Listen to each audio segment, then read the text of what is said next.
एक साल के अंदर इस देश में ही नहीं पूरे विश्व में दास नौकर के बारे में सब जानेंगे। और एक साल के अंदर बहुत सारी चीजें कंप्लीट होनी है, बहुत सारी चीजें। पृथ्वी पे उठापटक भी बहुत होगी। अभी तक तो आप लोग सुन रहे थे, परमात्मा ने बहुत सारी चीजें टाली हैं। अब जो अनर्थ पृथ्वी पे से टाल दिया परमात्मा ने, तो जीव बाहर निश्चिंत हो गया। जिनके पास पुण्य कर्म है, पिछले चल रहे हैं, वो निश्चिंत बैठे कि बस ऐसा ही होता रहता, कहते रहते हैं। नहीं, पुण्यात्माओं, क्योंकि कहा बार बार इस वजह से जा रहा था कि यानी बाहर क्या हाहाकार वैसे भी है, दिख रहा है। जिनके पुण्य चल रहे हैं उन्हें नजर नहीं आया बाहर, पर सारे विश्व का परिदृश्य उठा कर करके देख लो तो आप प्रकृति की मार से लेकर करके सारी चीजों में, आप हर देश में उठापटक, प्रकृति की मार और मौसम परिवर्तित होना, राजनीतिक उठापटक, राजनीतिक असंतोष, यानी जीव का राक्षस स्वभाव का उभरना स्पष्ट। साहेब ने जो सत्संग में बताया, पहले तो ये धरती रहने योग्य लगती थी आप लोगों को, अभी तो विश्व युद्ध से लेकर कर करके, यानी प्रकृति की मार से लेकर कर करके, मौसम परिवर्तन से लेकर करके सारी चीजें विजिबल होनी शुरू हो चुकी हैं। भक्ति करे कोई शूरमा, जाति वर्ण कुल खोए, परमात्मा ने निर्देशित करा वाणी में। और जब इसे चरितार्थ करने का वक्त आया, सारी दुनिया को संदेशा दिया गया, तो कितने लोगों का भक्ति करना उद्देश्य है। सारे विश्व की आध्यात्मिक राजधानी के भारत कही जाती है, यहीं से सारे विश्व को ज्ञान दिया जाता है। इस देश में ये हाल है तो सारे विश्व का क्या होगा। राजा से लेकर के प्रजा तक, यानी ऊपर नेताओं से लेकर के आम आदमी तक, कितनों को भगवान चाहिए,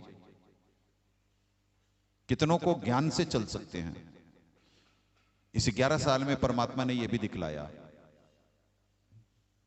कि कितना लोगों को, क्या सृष्टि रचना पे विश्वास नहीं हो रहा है।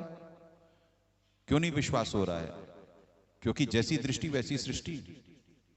वो राक्षस स्वभाव को धारण करे हुए भोगों में जो लिप्त हैं, माया के द्वारा जिनका ज्ञान हरा जा चुका है, अंदर झूठ कपट भरा हुआ है, उन्हें सृष्टि रचना का सत्य कैसे नजर आएगा।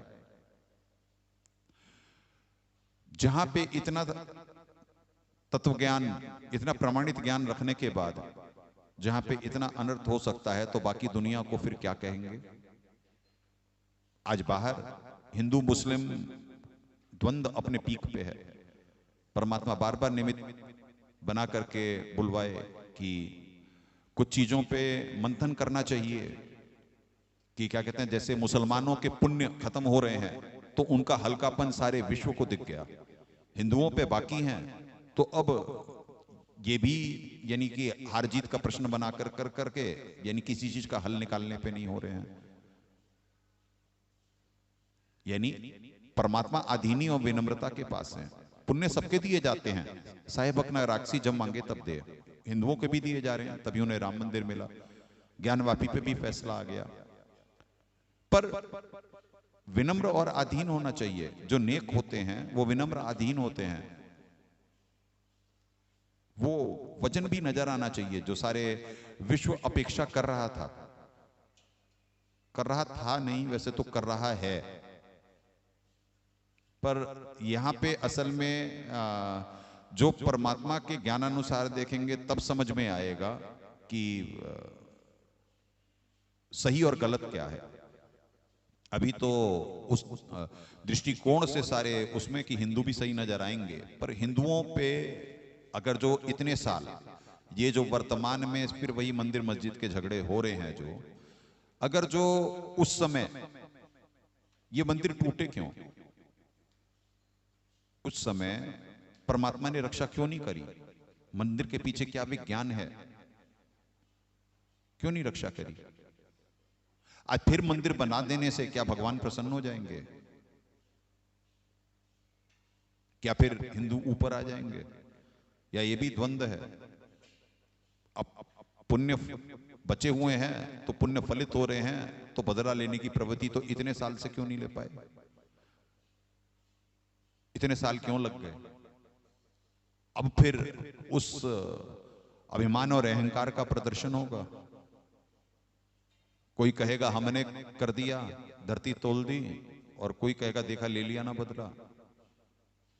पर अगर जो भगवान ये मंदिर मस्जिद की पद्धति सही होती तो ना मुसलमान आज, क्योंकि मुसलमान भी तो पहले तलवार के जोर पे चौधरी बन रहा था, वो भी तो तोड़े चले जा रहा था, वो भी तो कन्वर्ट करे चले जा रहा था। आज क्या हुई इनकी परिणति? तलवारों के जोर और कन्वर्जन फोर्सफुली करवाने से आज है तो तुम्हारी आबादी सारे विश्व में, सारे विश्व में क्यों ना कर दिए गए? क्या सारी विश्व की आबादी कर दी तुमने? बना लिया मुसलमान सबको, क्योंकि पाखंड किसी का नहीं चलेगा। ये तलवारों के जोर चलाने वाले या दिमाग चलाने वाले रजोगुणी ईसाई, इनका चला।